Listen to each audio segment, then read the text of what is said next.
Hi అండి, welcome to Renuka వంటలు. ఈరోజు ఒక మంచి స్నాక్ అలాగే బ్రేక్ఫాస్ట్ హెల్దీ రెసిపీ అండి. వెజిటబుల్ శాండ్విచ్ 5 నిమిషాల్లో తయారు చేసుకోవచ్చు. మార్నింగ్ బ్రేక్ఫాస్ట్గా అయినా లేదంటే ఈవినింగ్ స్నాక్ లాగా పిల్లలు స్కూల్ నుంచి వచ్చేసరికి ఇలా మీరు తయారు చేసి పెట్టొచ్చు అనమాట. చాలా ఈజీగా ఉంటుంది. ఒకటి తింటే చాలు, కడుపు నిండుతుంది, టేస్టీగా కూడా ఉంటుంది. సో పైనంతా క్రిస్పీగా, లోపల స్టఫింగ్ టేస్టీగా సూపర్గా ఉంటుంది. దీనికోసం ఫస్ట్ వెజిటబుల్స్ అన్నిటిని కట్ చేసుకొని బాగా సన్నగా తరిగి తీసుకోవాలి. ఆనియన్స్ ఇవి ఒక 1/2 కప్ వేస్తున్నాను నేను. అలాగే క్యాబేజ్ అండి, ఇది కూడా బాగా సన్నగా తరగాలి. ఇది కూడా ఒక 1/2 కప్ వేసుకోండి. అంటే మీరు తయారు చేసుకునే శాండ్విచ్లను బట్టి ఇక్కడ వెజిటబుల్స్ వేసుకోవాలి. టమాటా ఒక 1/2 వేసాను, సన్నగా తరిగి వేసుకోండి. టమాటా వేసుకోవడం వల్ల కొంచెం పులుపుదనంగా ఉండి టేస్ట్ బాగుంటుంది. అలాగే క్యాప్సికమ్ ముక్కలు ఇవి కూడా ఒక 2-3 టేబుల్ స్పూన్లు. ఇది వచ్చేసి కీర అండి, కీర దోస బాగా సన్నగా తరిగి వేసుకోవాలి. అలాగే కొత్తిమీర కొంచెం తరిగి వేసుకోండి. దీనిలోనే క్యారెట్ ముక్కలు వేసుకోవచ్చు, అలాగే బీట్రూట్ ముక్కలు, స్వీట్ కార్న్ ఉన్నవన్నీ కూడా వేసుకోవచ్చు అనమాట. దీనిలోనే ఒక 1/2 చెక్క నిమ్మరసం పిండుకొని, ఒక 1/2 స్పూన్ కంటే కొంచెం తక్కువ సాల్ట్, ఒక 1/2 స్పూన్ పెప్పర్ పౌడర్ అండి, మిరియాల పొడి వేసుకోవాలి. దీనిలో పచ్చిమిర్చి వేయకూడదు అనమాట. అలాగే స్పైసీనెస్ కోసం ఇలా red chilli sauce, pepper powder వేసుకోవాలి. నెక్స్ట్ 2 టేబుల్ స్పూన్ వరకు మైనైజ్ వేస్తున్నానండి. ఇది వెజ్ మైనైజ్ అనమాట. ఇది మనకు అన్ని సూపర్ మార్కెట్స్లో దొరుకుతుంది. ఇన్ కేస్ మీ దగ్గర మైనైజ్ లేదనుకోండి, దీని ప్లేస్లో మీరు ఫ్రిడ్జ్లో ఉంచిన గట్టి పెరుగుని 2 స్పూన్లు వేసుకోండి. పెరుగు గట్టిగా ఉండాలండి. పెరుగు కొంచెం లూజ్ అయిపోయినా సరే వాటరీగా అయిపోయి మనకి బ్రెడ్ అనేది మెత్తగా అయిపోతుంది అనమాట. ఇక్కడ ఈ పాయింట్ గుర్తుపెట్టుకోండి. సో వీటన్నిటిని కూడా ఇలా బాగా మిక్స్ చేసుకోవాలి. మైనైజ్ వేసిన తర్వాత ఈ మిశ్రమం ఇలా ఉంటుంది.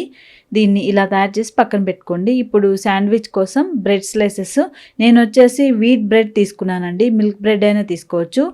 ఇది వీట్ బ్రెడ్ కాబట్టి కొంచెం ఇలా బ్రౌనిష్గా ఉంది. ఇప్పుడు దీనిపైన బటర్, రూమ్ టెంపరేచర్లో ఉన్న బటర్ని అప్లై చేయండి.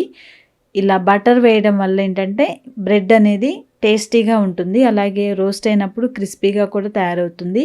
దీనిపైన రెడ్ చిల్లీ సాస్ కానీ లేదంటే పిజ్జా సాస్ అయినా సరే ఇలా అప్లై చేసుకోవాలి. ఆ తర్వాత మనం తయారు చేసుకున్న వెజిటబుల్ మిక్స్ ఉంది కదా, దీన్ని ఇలా నీట్గా బ్రెడ్ అంతా కూడా స్ప్రెడ్ అయ్యేటట్లుగా చక్కగా స్ప్రెడ్ చేసుకోండి. ఆ తర్వాత దీనిపైన కప్పే బ్రెడ్ స్లైస్కి కూడా ఇలా బటర్ కానీ నెయ్యి కానీ అప్లై చేయండి. ఆ తర్వాత సాస్ని కూడా అప్లై చేయాలి. దీనివల్ల టేస్ట్ బాగుంటుంది అనమాట. సో ఈ విధంగా దీన్ని ఇలా సెట్ చేసుకోవాలి. మనకి ఒక శాండ్విచ్ అనేది రెడీ అయిపోయింది. దీన్ని ప్లేట్లో పెట్టుకుందాం. అలాగే రెండోది కూడా ఈ విధంగా 2 తయారు చేసుకున్న తర్వాత వీటిని ఇప్పుడు చక్కగా రోస్ట్ చేసుకోవాలండి.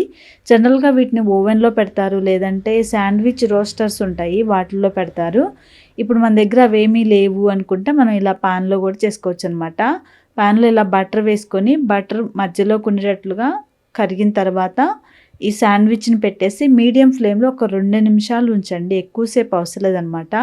ఎక్కువ టైం ఉంచినా బ్రెడ్ అడుగంతా మాడిపోతుంది, చక్కగా రోస్ట్ అవుతుంది. ఇలా ఉంటే ఒక 2 నిమిషాల తర్వాత దీన్ని ఇలా తిప్పుకోవాలన్నమాట. తిప్పుకునేటప్పుడు కూడా దీన్ని ఇలాగా గరిటెలోకి తీసుకొని ఆ తర్వాత కొంచెం బటర్ వేసి తిప్పండి. అప్పుడు రెండో వైపు కూడా చక్కగా రోస్ట్ అవుతుంది అనమాట.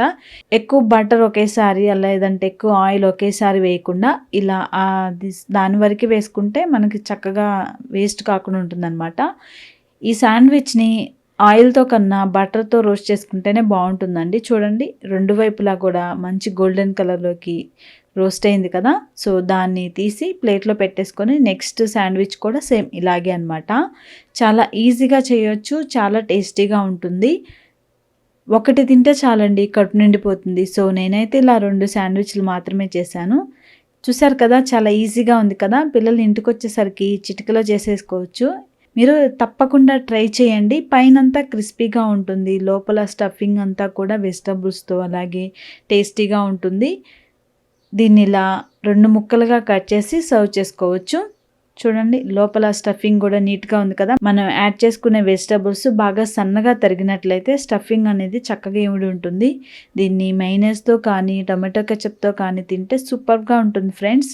ఎలా అనిపించింది? నచ్చిందా? మీరు తప్పకుండా ట్రై చేయండి. ఈజీగా చేసుకొని హెల్తీగా తినొచ్చు. ఈ వీడియో మీకు నచ్చితే లైక్ చేసి షేర్ చేయండి. Thank you for watching.